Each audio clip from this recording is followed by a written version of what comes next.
What's happening, everybody? Of course, it's your host, Brink Young, coming straight out of them South Memphis slums, and you are tuning in to the most award-winning independent talk show in the whole South. Talk about none other than BrinkTV. Now, they're not just your TV set. We kind of doing things a tad bit different tonight, man.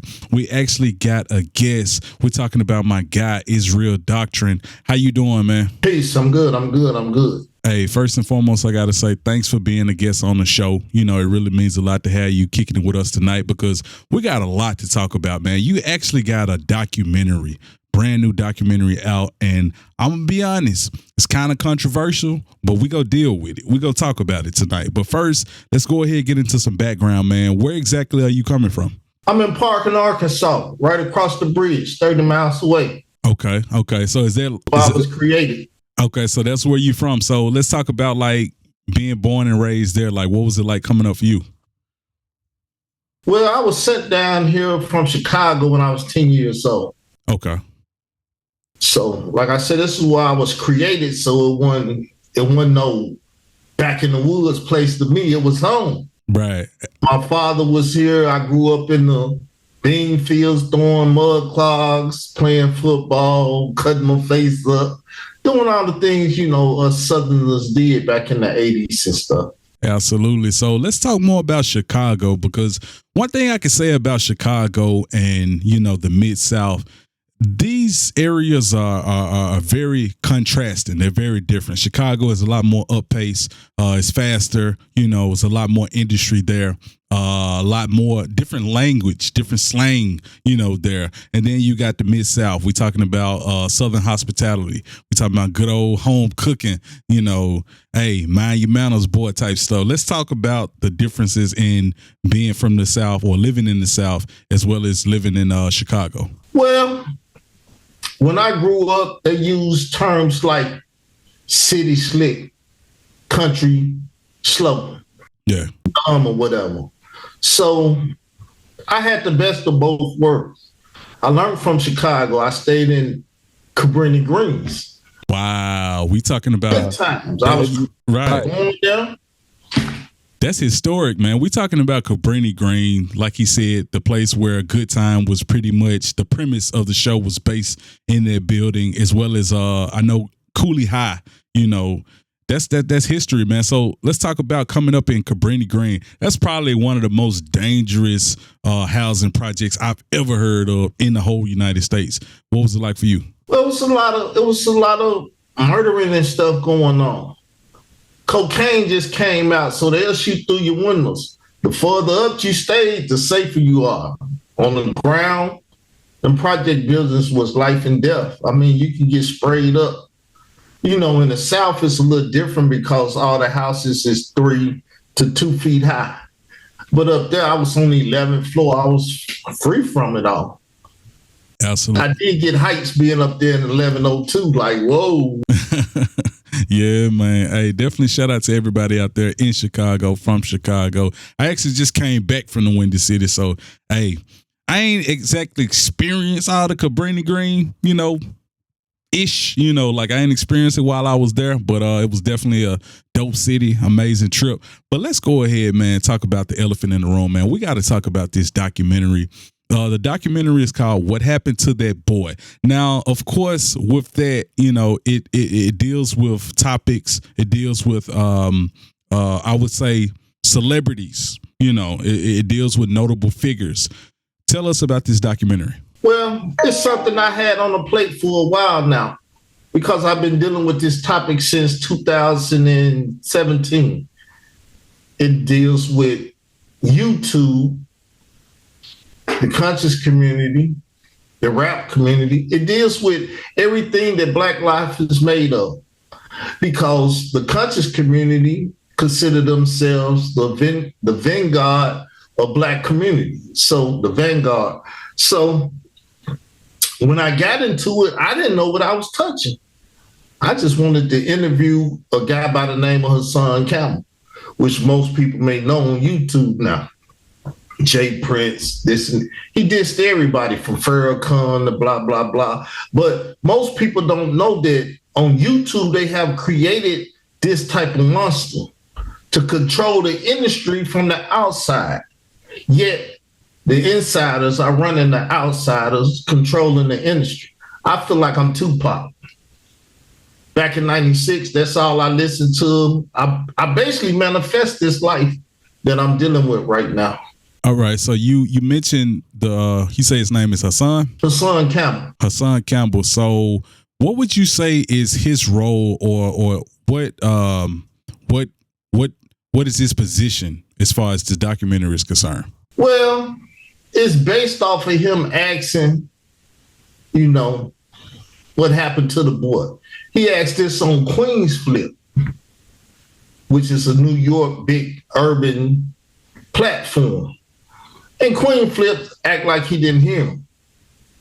Either he understood or he didn't understand. Well, street rules, blah, blah, blah. I'm not from the streets. I'm a local joker, as they would say in the South. That's a local joker.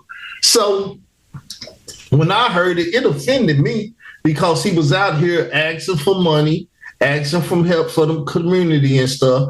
And it's like, man, you took a picture to murder a boy? You're not against them, you're with them. And so I tried to tell the community. And when I tried to tell the community, they all hated me. I felt like I was Jesus Christ at that point. I was being persecuted and everything by Hebrew Israelites, everybody and their mom.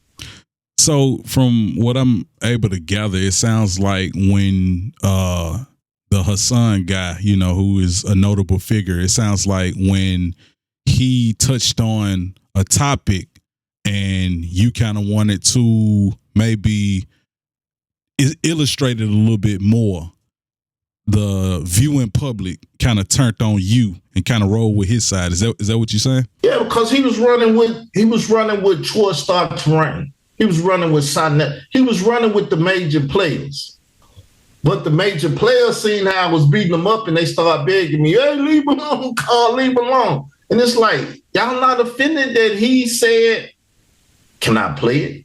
After Bam got out of the hospital to figure out what really, really happened, and he gave me the picture of a light-skinned Puerto Rican little boy that looked just like me as a kid. And he gave me that picture because I was going to be the one who killed that boy for Africa Bambaataa.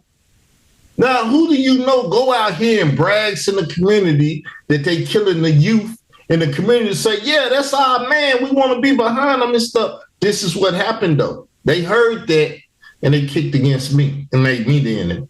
So it sounds like you were trying to, I guess, raise awareness towards a statement that was made on the Queen's Flip platform and then kind of illustrate, like I say, kind of shine a light on what's going on. I was a whistleblower. I wasn't a snitch. I wasn't this. I was a whistleblower. I blew the whistle on it. All right. Well, let me ask you this. What prompted you to say, you know what, I'm going to take this head on? Because obviously, we know how, I guess you would say, we've seen stories of whistleblowers and how things maybe end up or turn out. What prompted you to say, you know what, I'm going to get right in the front of this train and whatever happens, happens? Like, what made this your mission specifically? Well, he dissed my mother. Wow. Okay. Yeah, he dissed my mother. He put up all kind of YouTubes and everything. My mother was the first mother to be dissed. He did some Dipset people, mother and all of it. But see, them people in Harlem, I'm in Arkansas. But if I was up there in New York and he dissed my mother, I would have died about my mother. That's how I'm gonna say it. I don't even know how else to say it. I feel you, and I know that's kind of like how we roll. Especially being from the South. Family is kind of one of them off limits things. It's like one of those untouchable things. You don't speak on them. You don't disrespect. You don't violate. And so I totally understand that part. But what would you say prompted him to diss your mother? Like it sounds random to me. Like how would this guy because I brought that out. I brought that audio out. Okay, so when I blew the whistle, he dissed your mother. Dump on me. Okay. Okay, so but what I'm saying is like, what made you say, okay, I'm gonna be the one to blow the whistle since no one else is doing it? Because I'm a businessman. Number one, I looked at it as a business. Okay. Number one, the good against the evil, this and that, everything lined up. I'm a Pac fan. I said I'm not afraid of anything. I'm not this and that. So I was like, I'm gonna take it on. A couple of friends of mine said, "Hey man, if it was me, I'd back up. I don't know if you want to take this on."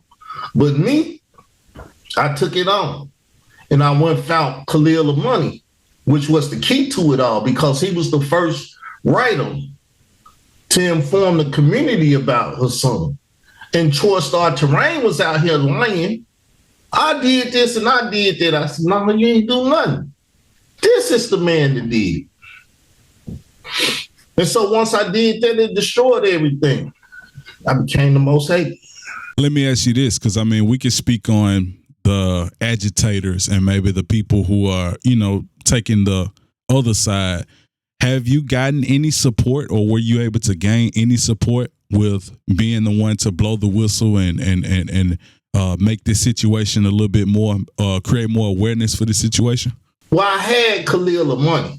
Okay. Then I got Ron Savage. Sonetta was even on my side until her son threatened his life, because he used to have a guy run with him called Michael Wells, a Hebrew Israelite that hated on me. He was stalking me for 10 years before any of this stuff happened. But once it happened, Sonetta was with me. He was like, "I want to see you win." Actually, he gave me Troy Star Terrain phone number. I called Troy. I told him Israel Doctrine. When I said that, he said, "Hey, never call me again." So I never called him again. So, like I said, I took it on. I took it head on, not running. I felt like it was a duty to be done in the community, because, like I said, I felt like I was Pac, because the same thing he was fighting when he was telling me about the people in New York. They extorting people. They doing this. They sleeping with people. They doing everything. Pac was into it with the Zulu Nation. PC Islam and Tupac was beefing. I didn't know that. Yes, it's a lot of stuff I done found out. I was like, 96 was the year I studied Pac and Machiavelli and everything. And then, like I said, I manifested this lifestyle all of a sudden and didn't realize that I was in the midst of some Tupac movie type stuff. Like, this is movie stuff. That's how I claim. It sounds like a movie. Yeah, it sounds like a movie. Movie stuff. You did mention that, you're a businessman, first and foremost. What would you say you're looking to gain from this, outside of just raising the awareness for situations like this? Well, I see it as taking over hip hop. When I started, I used to put up little symbols and stuff telling people I'm in hip hop. Israel Doctrine Entertainment is a hip hop company. It's an entertainment company because I wanted to be an MC. But, I never got in the studio and got the sound I wanted, so I pumped my brakes. And when I pumped my brakes, I went to podcasting first on Blog Talk Radio. Then after Blog Talk Radio, I went to YouTube. This is where I met the conscious community at. I was beating them up from the Arm and Rod Squad and different people on Blog Talk. So I got a name for myself. Met Tommy Sotomayor, Block. Everybody and their mama, I met them. And then, like I tell people, when you start a business or join something that you want to do, you start meeting other people. And you start seeing who's real and who's fake. And who's being extorted and who's this and that. So when all this stuff happened, it started waking me up to what's going on in the community, because I was very active in the community. And soon I started speaking out and start speaking truth. That's when you get the backlash. And that's definitely a part of it, man. So let's talk about this documentary itself, man. So let's talk about the work that you put into it, man, because I'm pretty sure you've been working on this for quite some time. I do understand that it actually came out in April of this year, correct? April the 1st. And you said there was it was an anniversary, correct? Yes, it's the anniversary. It's since the 13th to the 25th. That's 12 years, right? Right, that's 12. I don't do math like that. I feel you. So let's talk about the work that you put into this documentary, man. So I'm pretty sure it probably contains maybe photos and maybe videos and, in-depth research. Just kind of piggyback off of the work that you put into it. Well, it has a lot of that in it, but the initial stuff, I just wanted to get people interviewing me. Okay. 2 rappers, Reef Royale, which is from Harlem, and Dollar Skills, which is from places unknown. I won't say where he's from. Then I got 2 females, the Queen and Nerd Live. They interviewed me. So that's 4 different perspectives. 2 male rappers, then 2 mothers. All right. So let me ask you this about the people who interviewed you or were a part of the documentary.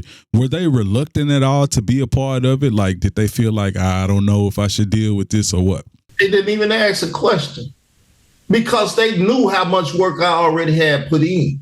This is 8 years. I've been stalked by a government informant, the guy that first wrote the article. He's a government informant.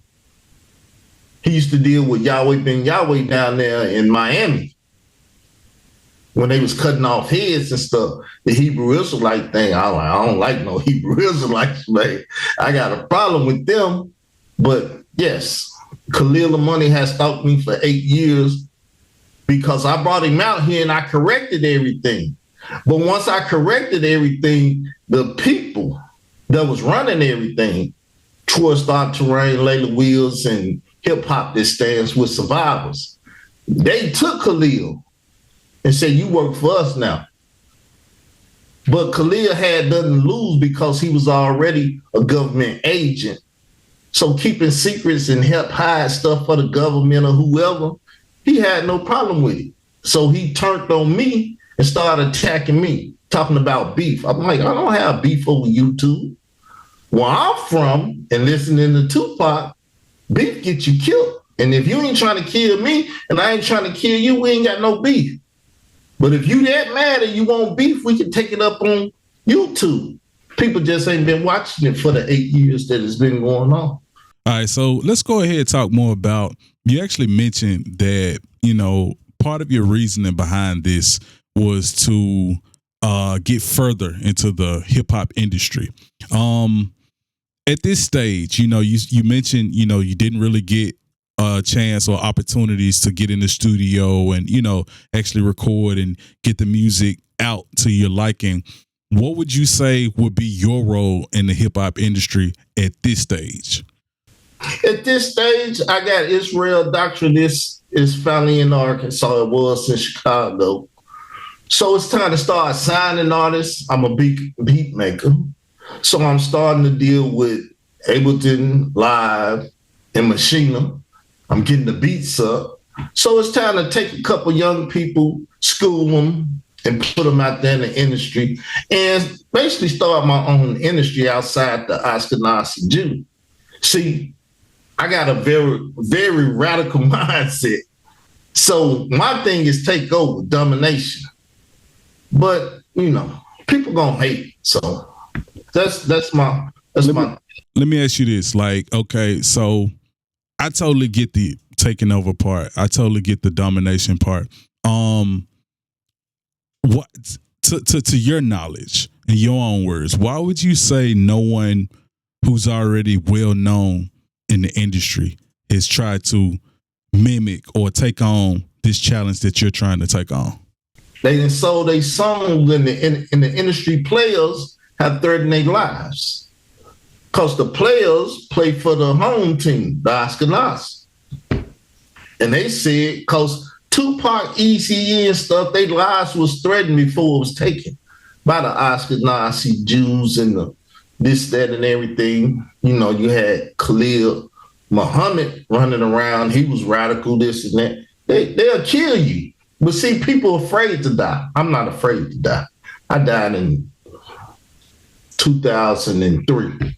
I was baptized, which represent death and resurrection. So I've already died. I'm living my second life. I just ain't got in the kingdom yet, for us the kingdom haven't made it yet, but I'm good. So I'm not afraid to go with them. And I understand what you're saying, you know, not afraid to die. But my question is, in the untimely event that maybe something weird happens, because we know, you know, who you're talking about, in the event that something may happen, who picks up the ball and runs with it? Whoever the Lord wants to do it. You know, I'm a big fan of Tupac, which motivate me. Right. Some people out here are big fans of me. They quiet because it's like Machiavelli. You're bumping in the car, but you ain't bumping it loud. Everybody don't know you bumping Machiavelli in the car. But let it come on around somebody and you start singing and he been listening to that Machiavelli. Same way with All Eyes on Me and stuff. It's in you. And what's in you will eventually come out. So there's a lot of young people that know of me, listen to me, watch me daily and stuff. Hopefully I motivate them to do what I couldn't do if they take me out. Yeah, I've seen, like, you know, your YouTube, and you're starting to have like a larger following. I see you've been amassing more subscribers over the years. Your videos are starting to get a lot more traction. Like, you're growing. So I definitely see the fan base. It's just like I say, with the texture of what you're talking about, you know, we understand how entities may operate, you know, may or may not operate allegedly. I always like to throw that allegedly on there, but you know, just kind of having that I mean, I know nothing is fail safe, but just kind of having that plan, you know, that's why I was kind of trying to. It's the mentality. They don't send your people out there. That's what my people already been out there me since I opened my mouth. So is it wrong for killing off your own kind? I'm a man, and that's a man. That's Tupac, the muscle man. I'm gonna defend mine because I grew up listening to having a gun in the bush, selling you. I ain't selling crack, but I'm selling the truth, and I'm selling hope. And if anybody want it, you can get it. And anybody trying to stop me, they can get it too. I ain't got no problem. So let's go ahead and get into the documentary. Where could people check it out, or if it's available for purchase, how could they do that? Well, it's on my YouTube channel. The documentary, as she said, the name is What Happened to That Boy. Type in documentary, What Happened to That Boy. Is all for them. Because it's Khalil Money doing everything he did for 8 years for Troy Star Terrain, Layla Wills, Marcy Hamilton, who is the head of Child USA, and also in war with the Roman Catholic Church for their pedophilia and stuff. Hip Hop Stands with Survivors, they alias out here right now. Okay, and you say that's available on YouTube right now. They can just type in documentary, What Happened to That Boy, and it should pop right up, right? Should pop up. Okay. And let's go ahead and get into all of your social media as well. That way people can, you know, stay up with you, as well as if they got any booking information. I mean, if you have any booking information, maybe they want to, you know, get you for a speaking engagement or anything like that, or maybe just some type of collab. How could they contact you? Israel Doctrine at Gmail. And you can find me at Twitter. You can find me at Instagram. You can find me on YouTube at Israel Doctrine. Everything is Israel Doctrine. All right, man. Trademarked and everything. So anything to say Israel Doctrine should be me. If you find it and it ain't me, Israel Doctrine at Gmail. Let me know. Absolutely. Hey, I got to say thanks for being a guest on the show, man. Like I say, this was definitely a controversial topic. But the documentary is available for everybody who wants to get more in depth about it, who wants to get a better understanding about it. Or if you would like to support my guy, Israel Doctrine, you can do that with all the information we gave. Like I say, thanks for being a guest on the show, family. Appreciate it. No doubt. With that being said, now back to BrinkTV.